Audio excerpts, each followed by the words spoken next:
पटेल, भुजबळ वगैरे हे सगळे राष्ट्रीय नेते हे मंत्रालयात किंवा वर्षा बंगल्यावर येऊन त्यांनी चर्चा केली फडणवीसांची, असं आम्ही वाचलं किंवा ऐकलं. त्याच्यामुळे हा त्यांचाच विषय आहे आणि त्यांनीच निर्णय घेतला असेल.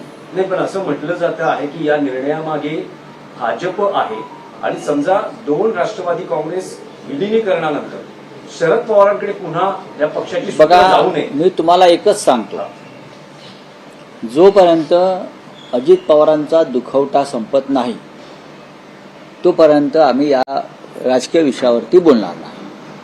बोलण्यासारखं भरपूर आहे पण बोलणार नाही. भारतीय जनता पक्ष हे मढ्याच्या टाळूवरचा लोणी खाणारा पक्ष, एवढंच मी सांगू शकतो. भारतीय जनता पक्षाला दुखवटा, दुःख या विषयाशी त्यांचा कधी संबंध आलेला नाही.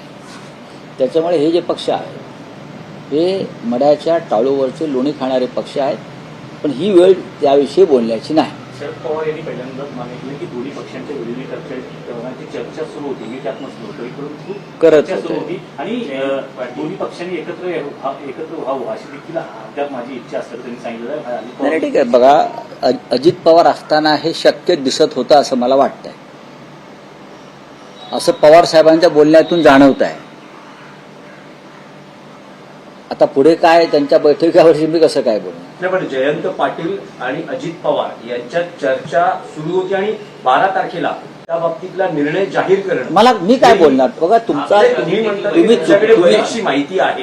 ती आहे ना, माझ्याकडे माहिती आहे. कारण तुम्हाला माहिती आहे की माननीय पवार साहेब असतील, सुप्रियाताई असतील, जयंतराव असतील किंवा आम्ही स्वतः इतके वर्ष राजकारणामध्ये आहोत, काही ना काहीतरी माहिती सूत्रांकडून, आतल्या गोटातून किंवा संबंधित व्यक्तींकडून येत असते, चर्चा होत असतात.